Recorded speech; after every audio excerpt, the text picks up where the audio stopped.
स्वागत है आप सभी का। आज हम आपके लिए जानकी जयंती या सीता अष्टमी कब है और किस तरह से करें पूजा, शुभ मुहूर्त और इसका महत्व लेकर के आए हैं।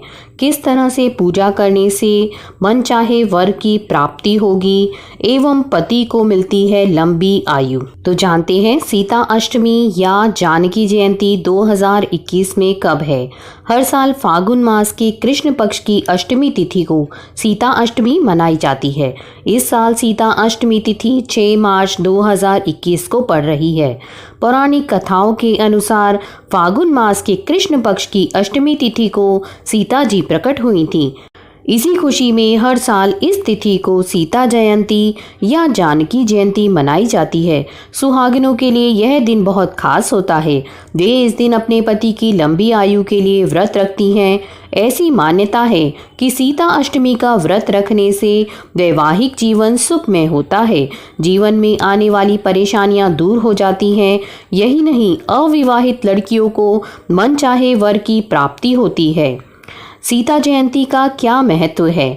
पौराणिक मान्यताओं के अनुसार सीता अष्टमी का व्रत रहने से विवाह में आने वाली अड़चनें दूर हो जाती हैं। जीवन साथी को लंबी आयु प्राप्त होती है। सभी प्रकार के कष्टों से छुटकारा मिलता है और इसके साथ ही इस व्रत को रखने से समस्त तीर्थों के दर्शन करने जितना फल भी प्राप्त होता है। सीता अष्टमी का शुभ मुहूर्त।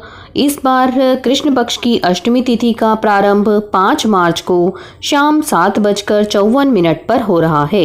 व्रत रखने का सही समय है 6 मार्च को और अष्टमी तिथि का समापन होगा 6 मार्च शनिवार को शाम 6:10 पर। उद्या तिथि है 6 मार्च की। सीता अष्टमी और पूजन की विधि। सीता अष्टमी का व्रत रखने वाले को व्रत के दिन सुबह स्नान आदि करके माता सीता और भगवान श्री राम को प्रणाम कर व्रत करने का संकल्प लेने के साथ व्रत शुरू करना चाहिए। उसके बाद सीता और राम की पूजा करनी चाहिए।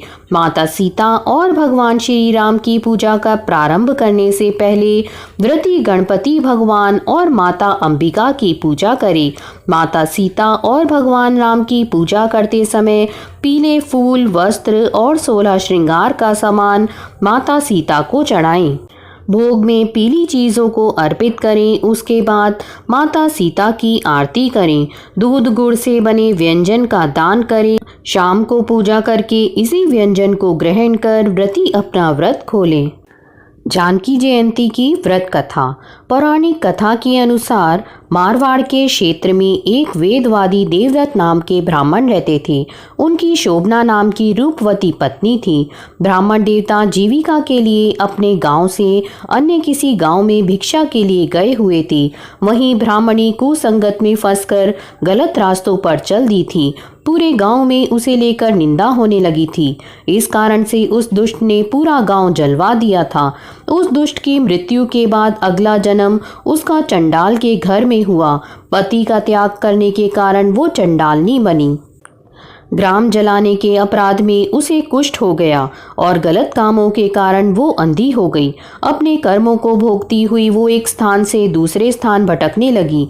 दैव योग के कारण वो भटकती हुई कौशलपुरी पहुंची। उस दिन संयोग से फागुन माह के शुक्ल पक्ष की 9वीं तिथि जो समस्त पापों का नाश करती है, जानकी जयंती पर वो भूख प्यास से व्याकुल प्रार्थना करने लगी कि मुझे कृपया भोजन सामग्री प्रदान करें। इतने में एक भक्त ने उससे कहा कि देवी, आज जानकी जयंती है। आज तो भोजन में अन्न देता है उसे पाप का भागी बनना पड़ता है।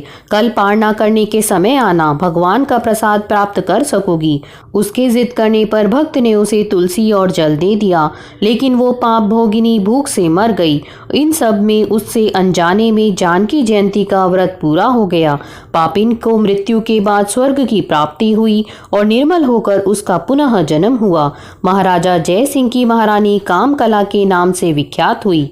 उसने अपने राज्य में जानकी और रघुनाथ की कई देवालय बनवाए। माना जाता है कि जानकी जयंती पर माता जानकी का पूजन करता है, उन्हें सभी प्रकार के सुख सौभाग्य प्राप्त होते हैं। यहाँ पर जानकी जयंती या सीता अष्टमी की व्रत कथा पूर्ण होती है। अगर आपको ये जानकारी अच्छी लगी हो तो वीडियो को लाइक करें, अपने फ्रेंड्स के साथ शेयर करें और हमारे चैनल स्पिरिचुअल वैल्यूज़ को सब्सक्राइब करें।